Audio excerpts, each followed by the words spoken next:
Dulur-dulur, ada banyak anggapan dan keinginan untuk lebih mengenal hakikat kehidupan ini, lebih-lebih tentang mengenal siapakah Tuhan yang sejati.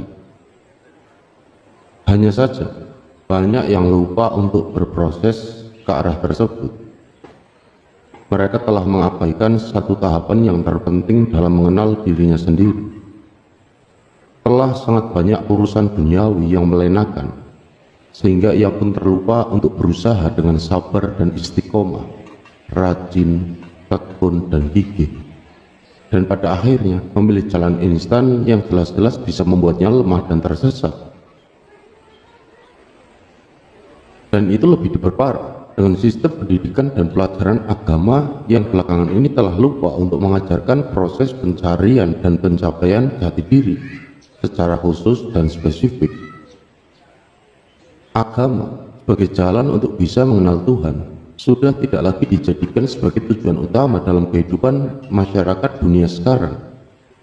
Padahal sudah seharusnya pelajaran agama itu fokus dengan upaya dalam mengenalkan jati diri, bukan hanya sebatas urusan pahala dan dosa atau surga dan neraka saja.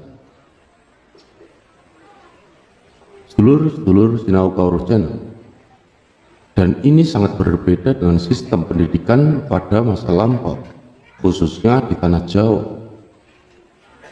karena mereka dulu itu telah memasukkan pelajaran mengenai asal-usul penciptaan, siapakah roh dan jiwa manusia, dan untuk apa manusia itu dihidupkan di muka bumi ini secara hakiki.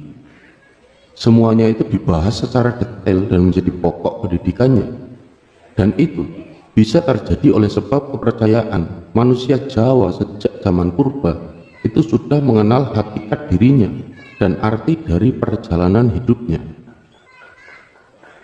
Nah, artinya para leluhur kita dulu sudah menjadi manusia yang paripurna dan telah mencapai derajat pribadi yang sempurna lahir batin. Sebab tentang jati diri manusia yang sesungguhnya, maka telah dipahami mempunyai 4 saudara kembar dan 1 pancernya, sedulur papat kalimo pancer, alias 4 saudara kembar dan yang kelimanya adalah pancer atau pusatnya atau dirinya sendiri. Nah, kelimanya itu perlu dipelajari dan difahami sendiri, bukan sekedar katanya, dan tentulah harus dengan ilmu yang benar untuk dapat mengenal diri sejati.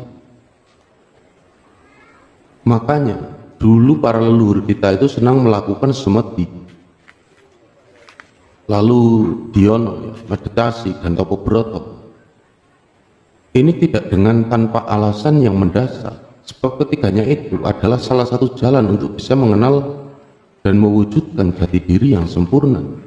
Melakukan olah batin dan olah pikir yang semacam itu bisa menghidupkan roh dan mengenal, lalu mengolah jiwa. Disinilah kesempatan yang besar akan muncul untuk bisa lebih mengenal jati diri yang sejati itu. Sedangkan manusia yang telah berhasil menyempurnakan dan mencapai puncak jati dirinya akan secara otomatis bisa manunggal dengan Tuhannya.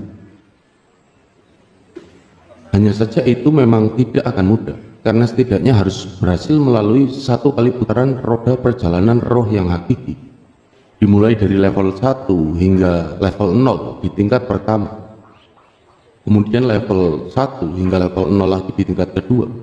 Bahkan masih ada lagi 10 level di tingkat yang ketiga, di mana semua tingkatan itu adalah tahapan untuk bisa mengenal hakikat diri sejati manusia. Sedulur-sedulur Sinau Kaurus Channel, sebagai contoh, pada level 1 sesungguhnya diri manusia itu adalah benda mati. Sedangkan di level 2 maka diri manusia itu serupa dengan makhluk halus seperti bakteri, virus, amuba, atom, dan lain-lain. Lalu di level ketiga diri manusia itu sama dengan tumbuhan. Dan di level keempat, diri manusia itu sama dengan hewan. Di level kelima, maka diri manusia itu terdiri dari 5 bagian yang tak terpisahkan. Ada 4 roh kembar, manusia normal, dan satunya lagi adalah sang pancer. Nah, pancer inilah spirit atau roh dari sang maha pencipta dan maha suci atau sang yang arut atau Tuhan yang maha esa yang hakiki, di mana ia telah ada dan menyatu sejak awal diri manusia diciptakan, dan akan tetap ada meskipun tubuhnya hancur atau binasa. Selanjutnya naik ke level 6, 7, 8, 9, dan 0, di mana 0 itu tidak berarti kosong, melainkan telah penuh dalam takarannya. Nah, untuk satu putaran roda perjalanan roh ini dapat dilalui selama minimal 1 tahun sekali agar bisa naik levelnya. Itu pun jika rutin melakukan olah diri seperti tadi yang saya sebutkan, dhyana, samadhi, tapobrata. Karena sesungguhnya target pencapaian dalam mengenal diri sejati adalah bonus yang diberikan oleh Sang Panca. Kita akan mengenalinya jika dia pun ingin memperkenalkan dirinya pada kita. Sedangkan apa yang dijelaskan sebelumnya adalah jalan untuk bisa mendekati dan berusaha untuk mencapainya. Nah, untuk itulah pada dasarnya hidup manusia itu adalah kesatuan dengan kehendak dari Tuhannya. Dengan kata lain adalah manunggaling kawula Gusti dalam makna yang luas tentunya. Sehingga diperlukan terlebih dulu sikap yang manembahing kawula Gusti secara murni, yaitu sebuah fase spiritual yang akan tercapai bila hati dan pikiran itu sudah pasrah, berhenti menggugat, dan semua keinginan pribadi itu bisa terkendali. Karena hanya dengan begitulah maka jiwa, raga, dan seluruh energi hidup itu hanya digunakan untuk mengabdi kepadanya. Keinginan Tuhanlah yang selalu dimenangkan, sementara keinginan pribadi terus ditundukkan sebagai bukti penghambaan yang tulus. Dalam kehidupan sehari-hari, konsep manunggaling kawula Gusti itu adalah tentang bagaimana seseorang bisa memahami Roh Kudus yang ada di dalam dirinya sendiri, sehingga ia pun tidak memberikan ruang bagi dirinya sendiri untuk menjadi dirinya yang manusia. Ruang hidupnya hanya untuk mewujudkan kebaikan dan sifat-sifat Tuhan, dan semuanya itu dilakukan tidak untuk apa-apa selain hanya baginya saja. Demikianlah pemaparan ini berakhir. Semoga berkenan dan semoga bermanfaat. Mugi Rahayu, Sagung Dumadi.